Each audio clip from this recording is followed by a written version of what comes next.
Sometimes during the modeling process, you want to perform certain operations and you don't have enough geometry to work with. I've got this simple little LightWave logo here. It's just 3D text, and I want to curve it. I want to bend it. So I'm going to make a copy and paste it into layer 2. And in layer 1, I'm going to take and modify, bend, and I'm just going to bend it forward. Okay, something like that. And let's see what happened. Well, we got some problems. Um, OpenGL is actually handling it pretty well, but the model isn't. There's no way we can take this. Now I got a bunch of non-planar polys. There's no way that this W can do this. There's not enough segments in these letters to pull it off. Now in the G and the E, there's some to work with, but it's still, we can see, non-planar poly.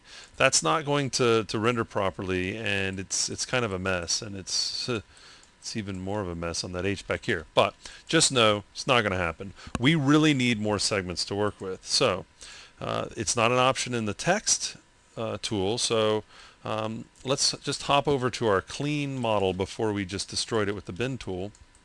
And know that this isn't limited to 3D text, but all we really need to do is add some extra segments. Now, I could come over here, like say to the L, Shift K for the knife tool, and start adding segments this way.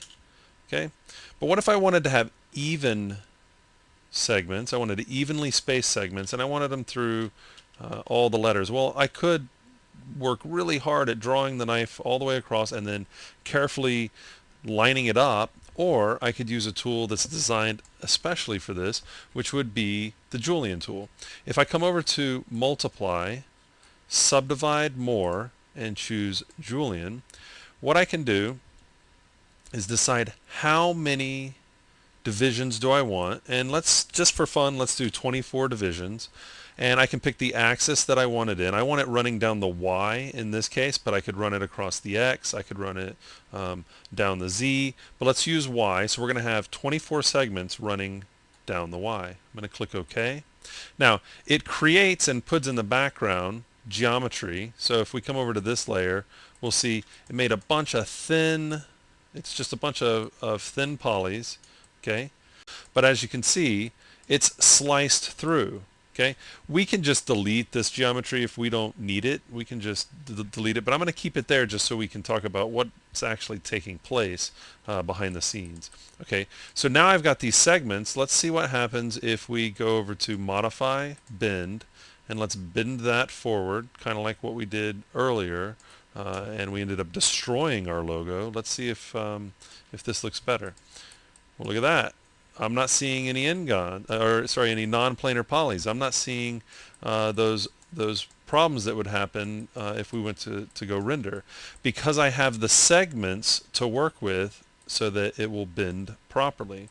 Okay, so sometimes you need to add that extra geometry so that you can get a nice clean bend or twist or something like that, some kind of operation like that. And you want to evenly space the segments. Well, the Julienne tool does that. So what's taking place? What's the Julienne tool doing? Well, it's very similar to, let's think about what this might be like. I'm going to put the cuts in the background, and I'm just going to draw a box. Okay, and we can see the geometry right there. And what I'm going to do is come over to Construct, Drill, Slice, down the Z, click OK, and it's the same thing. So what's happening is that we're getting the slice operation, but we don't have to create the geometry to do the slicing. Okay, so if you want to know what's going on behind the scenes, well, that's what's going behind the scenes. It's creating a bunch of the polys that we can use to do a slice command. So it's the equivalent of the slice command in the drill option, but it does the work for us. We can have even segments. It's going to evenly space it out, and we're good to go on that. It's a good way to slice up our geometry to get much cleaner. Look at this W, and look at this W. This is just not usable. I mean, we've destroyed our model. But with more segments, now we've got something that we can work with. So again, quick look at the Julienne tool.